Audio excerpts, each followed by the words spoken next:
The scanner beeped once, then again. He calmly explained, "Prosthetic, left leg, Afghanistan." But they didn't care. "Take off your jacket," one said. "Looks too clean." And when he showed his ribbons, they chuckled. Probably ordered online. No one helped. Phones stayed pocketed, but 1 hour later, flight paths were cleared, and Air Force One appeared over Denver. Because that man they mocked, he wasn't just a veteran, he was the guest of the president, and that cane they laughed at, it had jumped into combat more times than they'd jumped off a couch. If you believe valor doesn't come with an expiration date, like this video, comment, respect, and subscribe, because sometimes honor lands with engines roaring.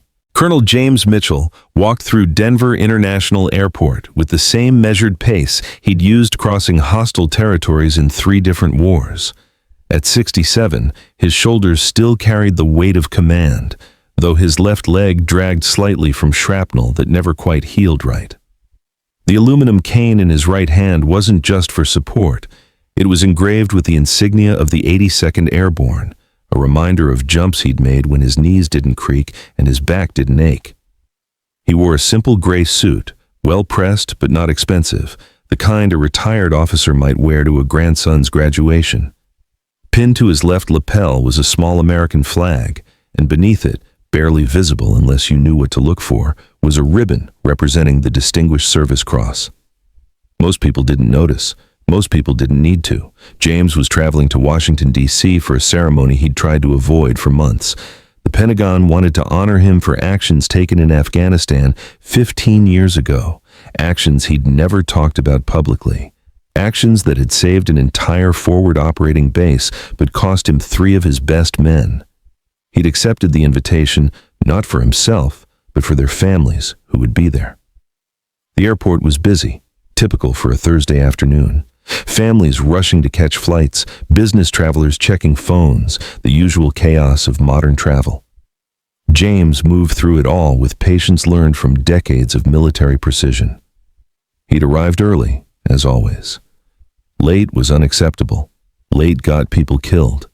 At the security checkpoint, he placed his items in the gray plastic bins with the same methodical care he'd once used to field strip weapons: wallet, phone, keys, watch. His cane went into a separate bin. The TSA agent, a young man with barely enough facial hair to call a mustache, barely looked up from his magazine.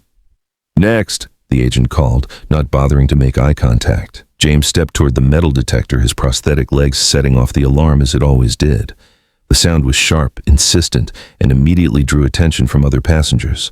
He'd been through this routine hundreds of times. He knew what came next. "Sir, step aside," the TSA agent said, finally looking up. His name tag read Derek, and his tone suggested this was already an inconvenience. "We need to do additional screening." James nodded calmly and moved to the designated area. He'd learned long ago that cooperation made these situations easier, even when his pride wanted him to explain that he'd spent 40 years serving the country that was now treating him like a potential threat. "What's the problem?" Derek asked, as if James had intentionally caused the alarm. "Prosthetic leg," James replied quietly. "Left side, below the knee. I have documentation if you need it." Derek sighed dramatically. "Yeah, we're going to need to do a full pat-down. Remove your jacket." James complied, folding his suit jacket carefully and placing it on the nearby table.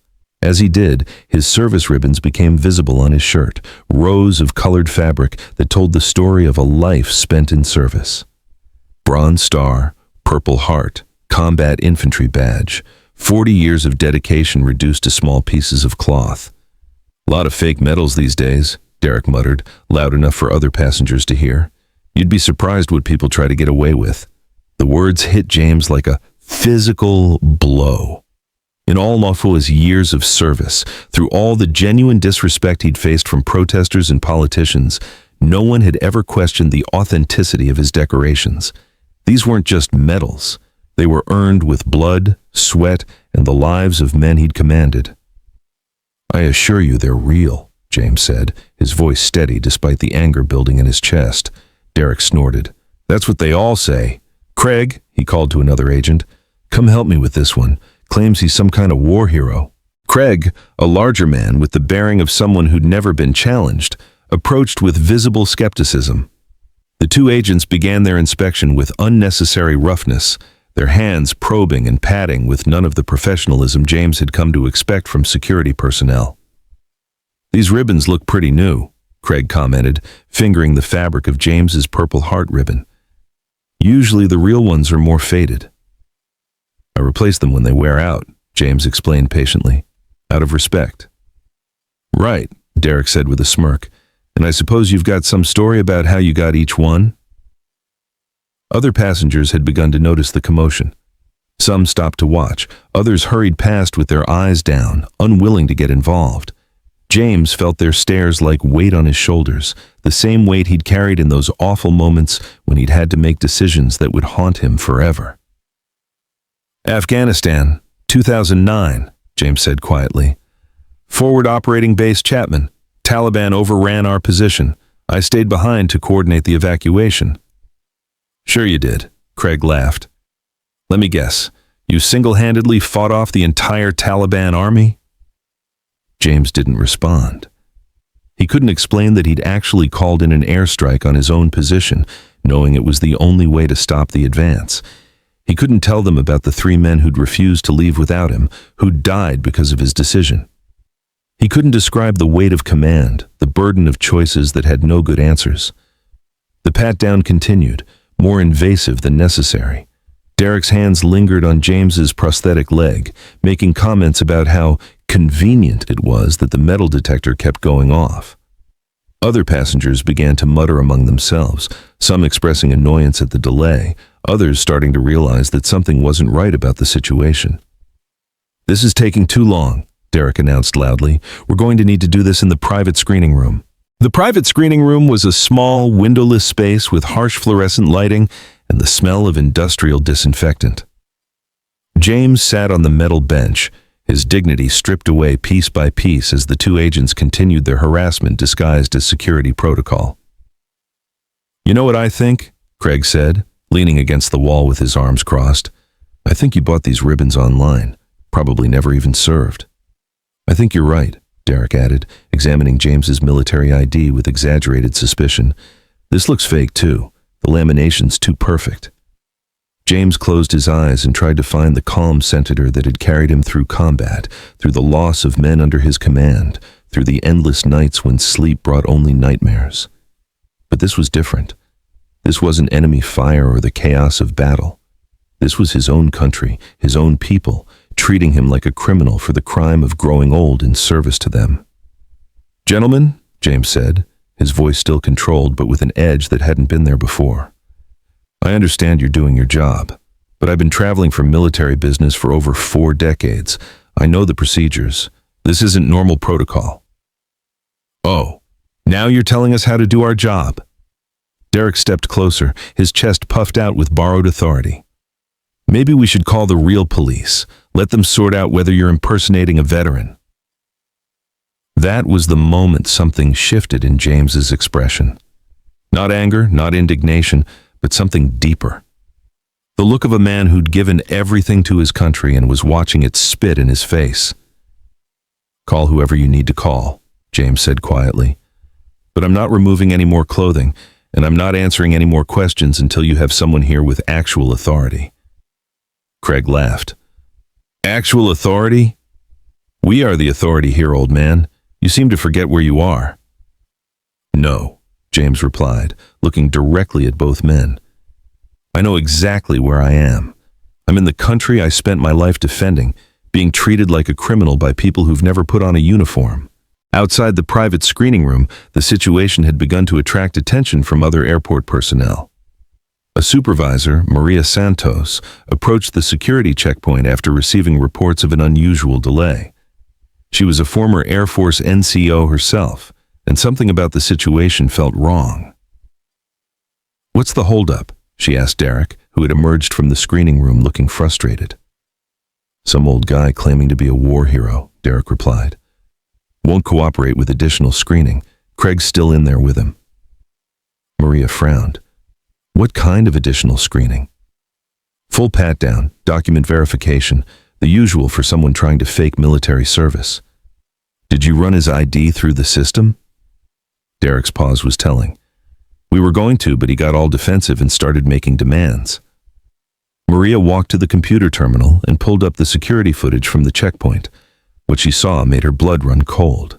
2 TSA agents harassing an elderly man who was clearly cooperating, clearly trying to maintain his dignity while being subjected to treatment that went far beyond standard procedure.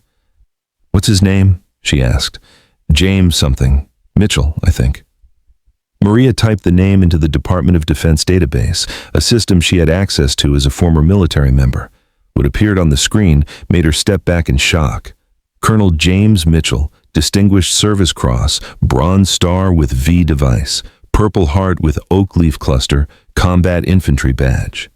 The citation for his DSC was classified, but the summary was enough. For extraordinary heroism in action against enemy forces in Afghanistan, resulting in the preservation of American lives at great personal risk. But it was the next line that made her reach for her phone with shaking hands. Current status, active duty, special assignment, Pentagon Liaison Office. This wasn't a retired veteran. This was an active duty colonel, and judging by his assignment, he was connected to some very important people in Washington. Maria's first call was to her supervisor, but her second call was to someone else entirely. Someone whose number she'd kept from her Air Force days. Someone who'd told her to call if she ever encountered a situation involving military personnel that seemed irregular. Chief Master Sergeant Williams, the voice answered. Chief, this is Maria Santos, former Staff Sergeant, 436th Airlift Wing.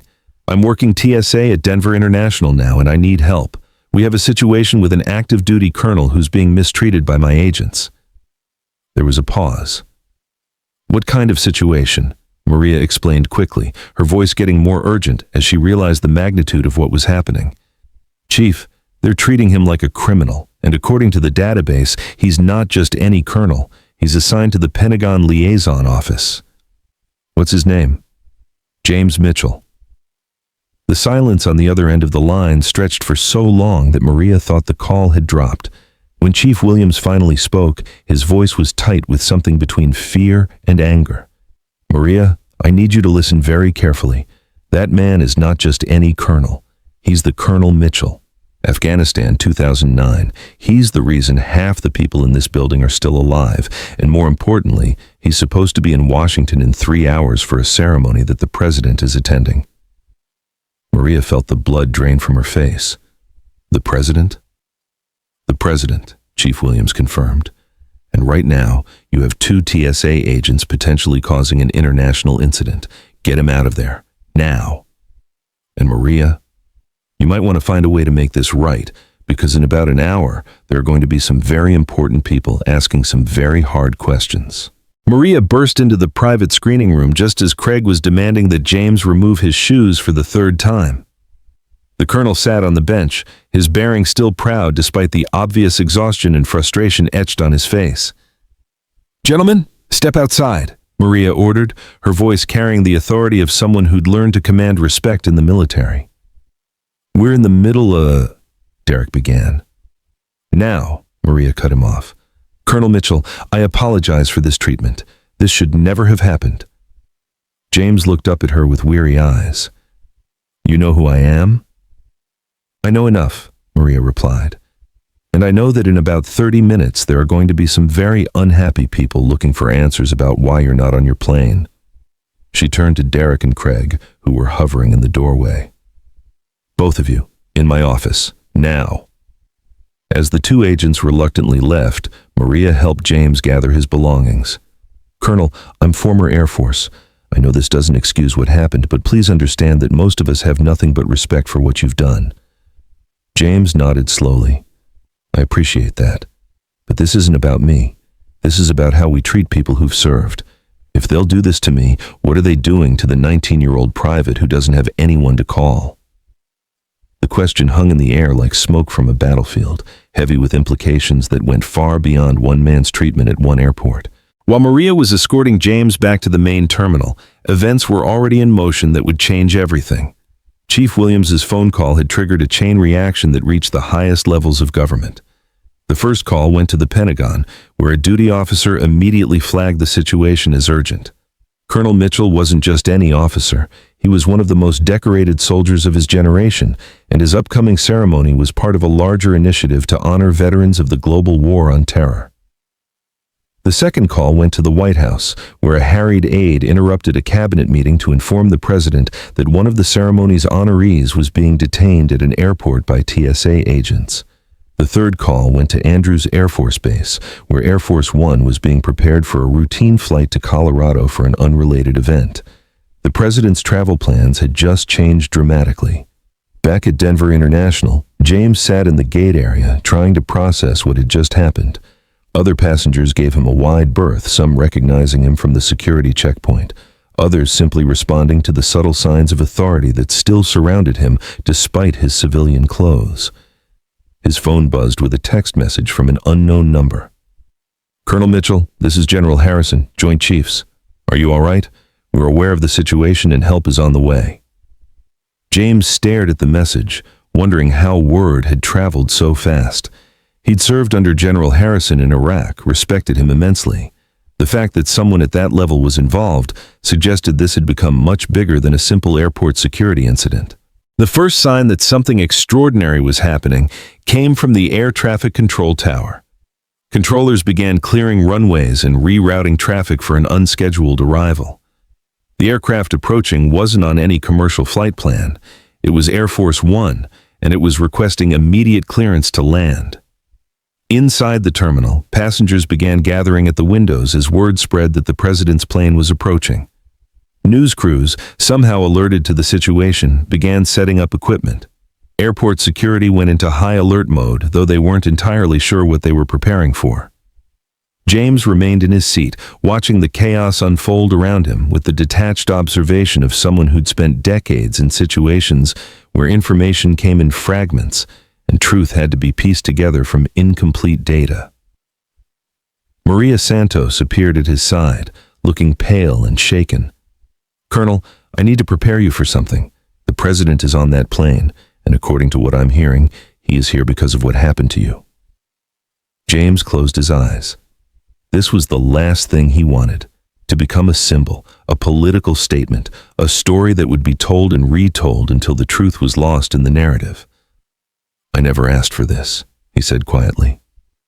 "No, sir," Maria replied. "But sometimes the moment chooses us, not the other way around."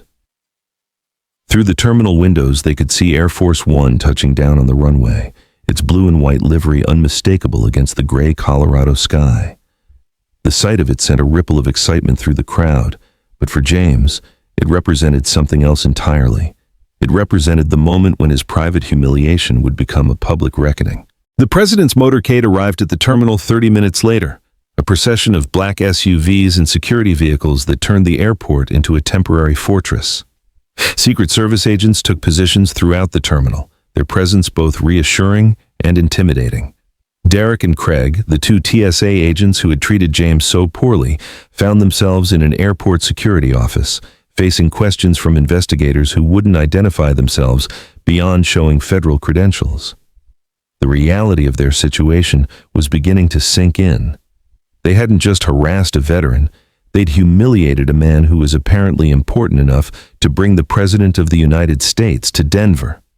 "We were just doing our jobs," Derek kept insisting, but his voice lacked the conviction it had carried just hours earlier.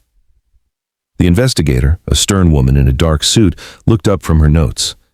"Your job is to ensure airport security, not to question the authenticity of military decorations you're not qualified to evaluate. Your job is to treat passengers with respect, not to mock their service to their country." Meanwhile, in the main terminal, the president was making his way toward the gate where James waited. The crowd had been pushed back by security, but phones were recording from every angle. This would be on the news within hours, dissected and analyzed by pundits who'd never worn a uniform.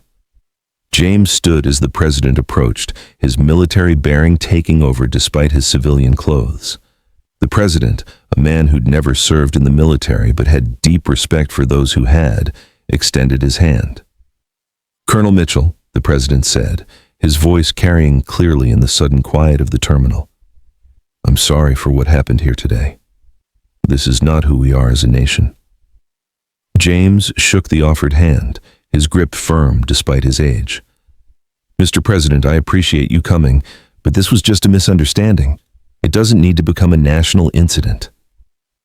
"Colonel," the president replied, "with respect, it stopped being a misunderstanding the moment those agents questioned your honor, and it became a national incident the moment we allowed it to happen."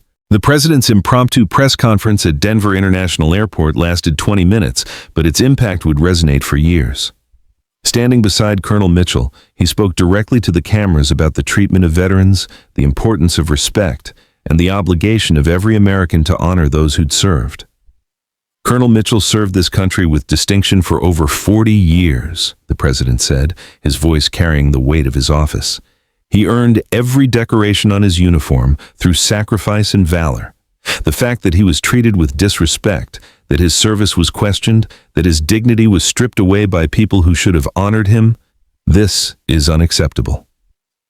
The president then announced immediate reforms to TSA procedures regarding veterans, mandatory training on recognizing military decorations, and a formal review of how security personnel interact with disabled passengers. But the most powerful moment came when the president asked James to speak. James approached the microphone slowly, his limp more pronounced after the long day. When he spoke, his voice was quiet but clear, carrying the authority of someone who'd commanded men in combat. "I didn't serve for recognition or special treatment," he said. "I served because I believed in something bigger than myself. Today, I was reminded that the freedoms I fought to protect include the freedom to make mistakes, to learn from them, and to do better." He paused, looking directly at the cameras. "This isn't about me. This is about the 19-year-old private coming home from deployment, the Navy corpsman in a wheelchair, the Air Force veteran with invisible wounds. How we treat our veterans reflects who we are as a people." The terminal erupted in applause, but James was already walking away, ready to board his plane to Washington for the ceremony that had started this entire chain of events. 6 months later, the Denver incident, as it came to be known, had transformed airport security procedures nationwide. The TSA implemented new training protocols, hired veteran liaisons, and created a formal process for handling complaints about the treatment of military personnel. Derek and Craig were no longer TSA employees. Derek had actually enrolled in a community college program on military history, trying to understand what he'd failed to recognize that day. Craig had found work in a different field entirely, carrying with him the weight of a mistake that had cost him more than just his job. Maria Santos received a promotion and was tasked with implementing the new veteran-friendly protocols at airports across the region. She kept a photo on her desk from that day, the president shaking hands with Colonel Mitchell, two men from different backgrounds united by their respect for service and sacrifice. James Mitchell completed his ceremony at the Pentagon, where he was awarded the nation's second highest military decoration. In his acceptance speech, he spoke about the importance of remembering that behind every uniform, every medal, every story of service, there was a human being deserving of respect. The airport incident had become a turning point, not just for TSA procedures, but for how America talked about its veterans. It sparked conversations in schools, in workplaces, in communities across the country. It reminded people that freedom wasn't free, and that those who'd paid the price deserved better than suspicion and disrespect. But perhaps the most important legacy was the simplest, the recognition that dignity, once lost, can be restored, but it's better never to take it away in the first place. James Mitchell returned to his quiet life, his moment in the spotlight over. But he knew that somewhere, a young veteran was being treated with the respect he'd earned, and that made the humiliation, the pain, and the publicity worth it. Because that's what service really meant, not the medals or the recognition, but the willingness to sacrifice for something greater than yourself, even when no one was watching, even when no one cared, even when it hurt.